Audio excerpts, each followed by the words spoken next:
What's going on guys, it's Filthy and I'm back with another video. Today we've got a Season 18 speed farm for the Wizard. This is going to be the MSR Vyrs Chantodo Wizard. Now it's really nice, it makes use of some of the new items from 266, namely the Messerschmitt's Reaver and also Squirt's Necklace. We can free up a ring slot whilst maintaining permanent uptime on Archon. This build hits like an absolute truck and it's really quick. So with only 800 Paragon we can do GR85 in about 3.5 minutes. Can be quicker if you get a nice map, and it's really easy to play. Very tough, very tanky, very brainless. The only thing you've got to worry about is the start of the rift, and after that you're absolutely away. Now before we jump in and go through everything, I'd just like to welcome anybody who's new to the channel. Hit the subscribe button if you haven't already done so, and a like is always appreciated. So let's have a look at the gear. We're going to be taking the full 6 pieces of Vyrs. So the 2-piece, Archon gains the effect of every rune.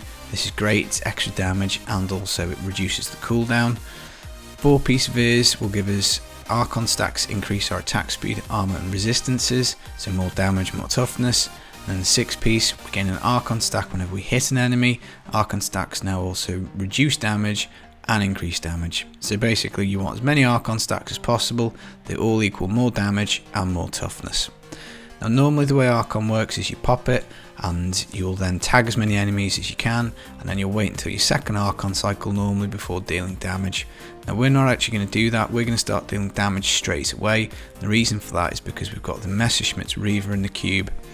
Now this will reduce the remaining cooldowns on one of our skills by a second every time we kill an enemy. Now whilst we're in Archon, the great thing is the only skill we have on cooldown is Archon, so every kill is funneled into reducing the cooldown of Archon, which means that as soon as we pop out of it, we're ready to pop back in, which is just absolutely brilliant because it frees up a ring slot where you would normally take the Zodiac. Now we're going to be taking the Chantodo's Will and also the Chantodo's Force offhand. What this does is it basically gives us like an expelling wave of destruction, dealing 4000% to enemies within 30 yards, and it scales with our attack speed. So more attack speed is more damage, and every time we hit whilst not an Archon, we get 4000% weapon damage added to this wave of destruction, stacking up to 20 times. So literally once you pop out of Archon, you need to get your Chantodo buff up to 20, and then you hit Archon straight away again. So that's the only thing you have to do, and don't worry, it only takes a couple of seconds and then you're back away, so you don't have to wait for Archon to be ready, it's just there and waiting. Now one of the reasons that this build is so powerful is because we're going to be taking the Squirt's Necklace. Now, this has also been buffed in 266, and what it says is that whilst not taking damage, damage dealt is increased by up to 100%, and damage taken is also increased by 50%. Now, this is your little icon here for the Squirt's Necklace. When it reads 10, we've got 10 stacks, which is 100%, and it goes up like in 2s, I think.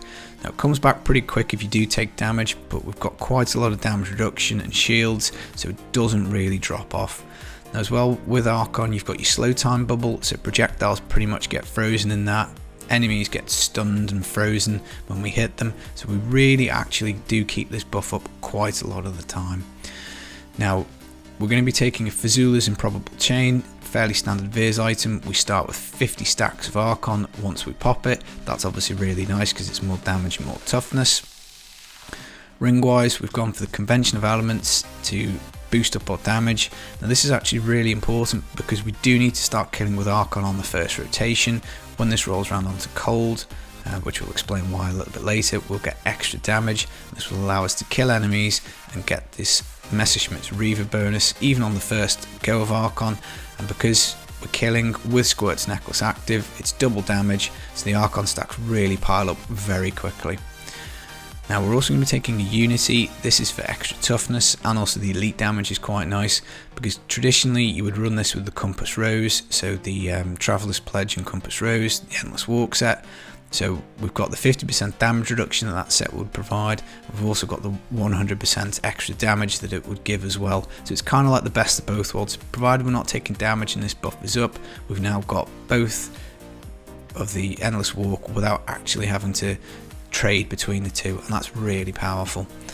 Now the last item we've got for the jewellery is the Halo of Carini. This will give us an 80% damage reduction for 5 seconds whenever Storm Armor electrocutes somebody. This is a huge source of toughness for us.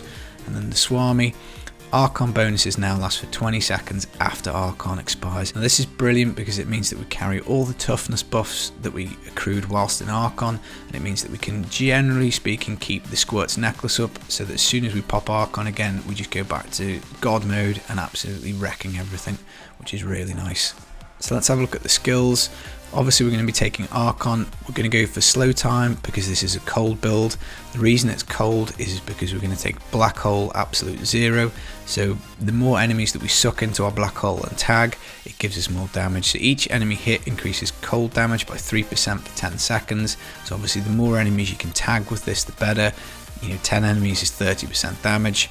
It's not mandatory, you don't have to nail this every time, but obviously more damage is just always good. Now we're going to be taking Arcane Torrent Static Discharge. This is just to proc the Chantodo's bonus as quickly as possible. So we'll hit with this and it will just stack up our Chantodos very quickly because it's got quite a high proc rate, and then once we get to 20 we can pop Archon again. We're going to be taking Storm Armor, Power of the Storm. This will just basically help us out with a little bit of resource when we are using the Arcane Torrent, and we obviously need the Storm Armor for the Hail of Carini to get that 80% damage buff. Magic Weapon Deflection. This is really nice because it's going to give us a 10% damage increase, and it's also going to give us a shield. So whenever we attack we get a shield for 3 seconds that absorbs 4% of our life and damage. That's nice because obviously we want to be not taking damage because of the squirts. Now Teleport Safe Passage, this basically just gives us 25% damage reduction. Again, stacking damage reduction is very handy because we want to keep our shield up at all times, because that means that we're going to get that Squirts bonus all the time. Archon obviously we've covered. So passive wives, Audacity, it's a close range build, so 30% extra damage is fantastic. Evocation, we're gearing for cooldown pretty hard, so this is pretty nice because even though Archon is on a long cooldown, we still want to get it down independent of the Messerschmitts. Unstable Anomaly is very important. You don't really want to die with this build. I mean, I've just played through, it must be about 20 rifts and I haven't died at all. I've probably only procced this once, but if you do lose your stacks, it's going to slow you down, so you want to keep it. Plus you want to keep your pools of reflection. Now this really is probably the kicker of the build, the Galvanizing Ward. When we don't take damage we get an Absorb Shield for 60% of our life. Now that's really handy because what it means is with the squirts, with the shield being up, it means that we just don't take the damage, and that's fantastic because it means we've got double damage pretty much the whole way. Now as I say, if it does drop off it doesn't matter because as soon as you get Archon up you'll pretty much start stacking this back up very quickly, because whilst you're in Archon nothing really will hurt you. Everything's frozen or slowed or stunned, so it's pretty nice. Now we're also going to be taking Nems because this is a speed build. Now you could maybe argue for Ashnagar's Blood Braces here to buff up your shield even further to make sure that your Squirt's necklace has even less chance of dropping off. Personally I like the Nems because I just like the speed and the progression. If you're looking to do rifts in like 3 minutes, and as I say 2.5 on a good map, you're going to have to take Nems. Legendary gem wise, Bane of the Trapped, just a close range build, so flat damage, so we want to take that. We're going to take Gogok of Swiftness for the extra attack speed. That's going to help us synergize with the Vyrs set because more attack speed is more damage. Plus it also means that we can get our Chantodo stacks up quicker. The more attack speed, the more we can hit this and get to 20. And then we're going to take a Bane of the Powerful, again just for damage against elites and general damage reduction as well against elites. So really nice item there. So guys, when you jump into the rift, what you want to do is you want to pop Magic Weapon and also Storm Armor. You'll have a couple of seconds before your Galvanizing Ward activates.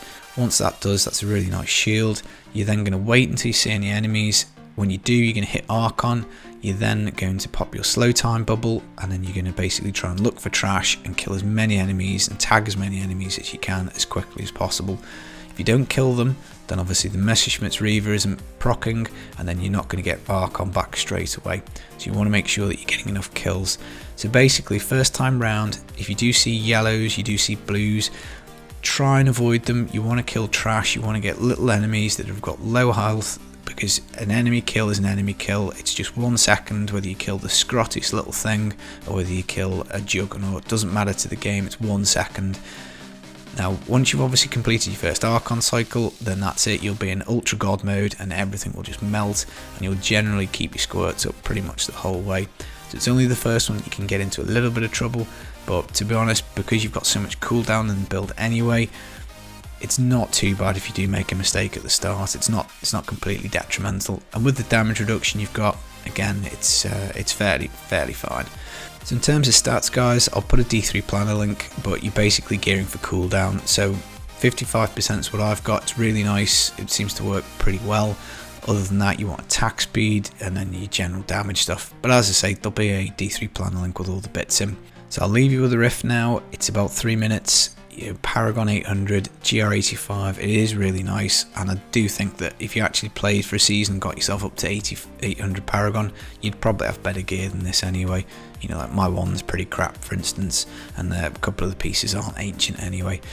So guys, that's it. I hope you enjoyed the video. I hope you liked the build. Drop me a thumbs up if you did, and I'll see you in Season 18. Take it easy. Peace.